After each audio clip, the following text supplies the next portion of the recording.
Students, आज हम लोग हमारा तीसरा डेरिवेशन करेंगे।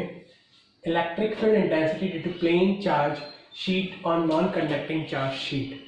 पहले हम सबसे पहले इसका मतलब समझ लेते हैं कि प्लेन चार्ज शीट और नॉन कंडक्टिंग चार्ज शीट का क्या मतलब है। जैसे ये हमारे पास शीट है कोई भी, या कोई भी बुक या कॉपी है, इस पर मैंने क्या किया, चार्ज दिया। इस पर क्या दिया, चार्ज। जैसे मैंने इसको चार्ज किया तो इसके सिर्फ सरफेस के ऊपर ये चार्ज आएगा। सरफेस का मतलब जितने इसके फेसेस हैं, 1 2 3 4 5 और एक पीछे वाला 6, इन 6 सरफेस पे क्या आएगा, इसका चार्ज।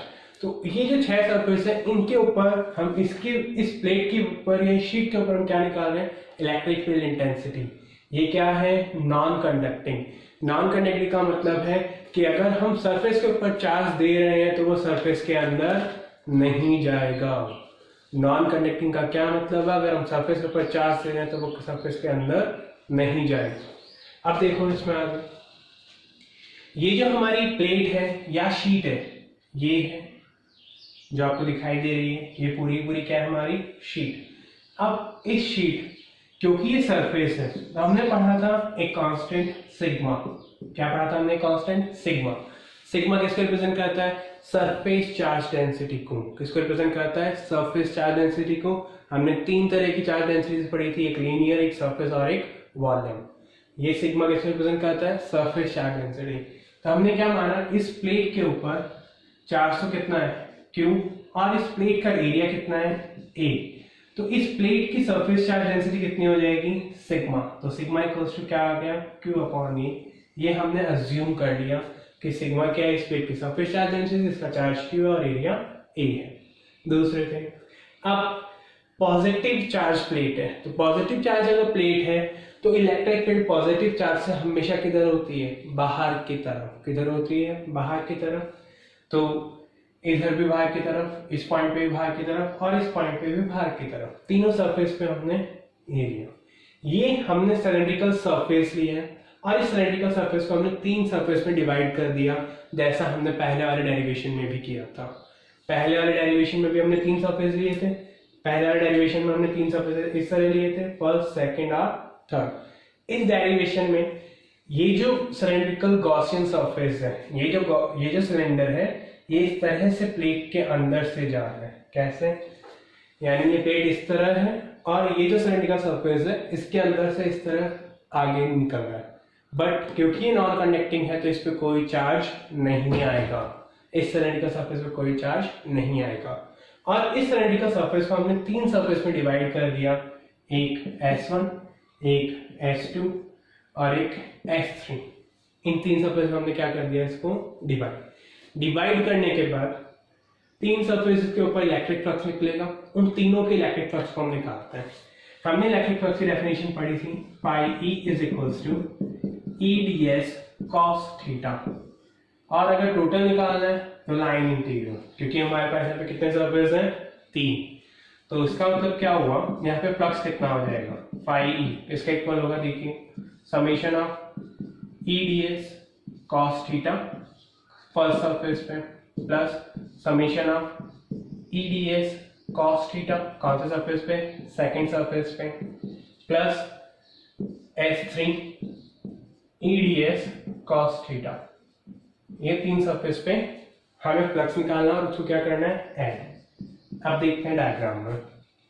फर्स्ट सरफेस यहाँ पर, क्योंकि इन दोनों की डायरेक्शन सेम है तो इसके बीच में एंगल कितना होगा, 0 डिग्री। ऐसे ही सेकंड सरफेस, यहाँ पे भी दोनों की डायरेक्शन क्या है, सेम, तो यहाँ पे भी एंगल कितना होगा, 0 डिग्री।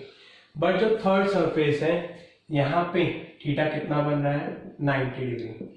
E और DS के बीच में एंगल कितना बन रहा है, 90 डिग्री। तो जो थर्ड सरफेस का फ्लक्स है वो कितना हो जाएगा, 0। तो थर्ड सरफेस का फ्लक्स कितना हो गया, 0। अब 0 हो गया, बाकी फ्लक्स देखते हैं। तो phi E is equals to E into DS, E integral DS plus ये सरफेस फर्स्ट का है और दूसरा surface S2 E into DS, ये आ गया। इन दोनों को अगर इसका एरिया S है और इसका, अगर इसका एरिया A, इसका एरिया A है, तो क्या हो जाएगा यहाँ पर, phi E is equals to E into S plus E into S. phi E into S into E into S, तो phi E टोटल फ्लक्स कितना आ गया हमारे पास 2 into E into S. ये हमारे पास फर्स्ट इक्वेशन आ गई. S और A दोनों same है, आप चाहे तो S लिख सकते हैं, आप चाहे तो A लिख सकते हैं. A का मतलब एरिया और S का मतलब भी एरिया, सरफेस एरिया, दोनों एरिया सेम है. तो ये हमारे पास आ गया phi is equals to 2 into ES. ये आ गया. अब हमने पढ़ा कौन सा लॉ में, वही हमारे एक ही लॉ है, गॉस लॉ. गॉस लॉ में हमने क्या पढ़ा कि जो फ्लक्स होता है, according to Gauss law, flux is equals to the ratio of total charge and permittivity of free space. यानी फ्री स्पेस चार्ज का और परमिटिविटी का रेशियो होता है, वो क्या होता है, फ्लक्स. तो ये हमारी सेकेंड इक्वेशन आ गई. जैसा हमने पहले की दो डेरिवेशंस में किया वैसा ही इस डेरिवेशन में करेंगे. दोनों फ्लक्स को रिप्रेजेंट कर रही हैं, इक्वेशन 1 और 2, तो दोनों को क्या कर देंगे, इक्वल. तो दोनों इक्वेशंस को इक्वल करेंगे. Equating equation 1 and 2. जब इन दोनों इक्वेशंस को इक्वल करेंगे तो क्या आएगा, 2 into E into S is equals to Q upon epsilon naught. तो यहां से E इक्वल्स टू आ जाएगा Q upon 2 into S into epsilon naught. Q upon S ये रिप्रेजेंट करता है किसको, सरफेस चार्ज डेंसिटी को.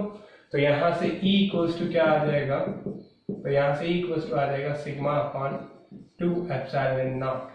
ये होती है इलेक्ट्रिक फील्ड.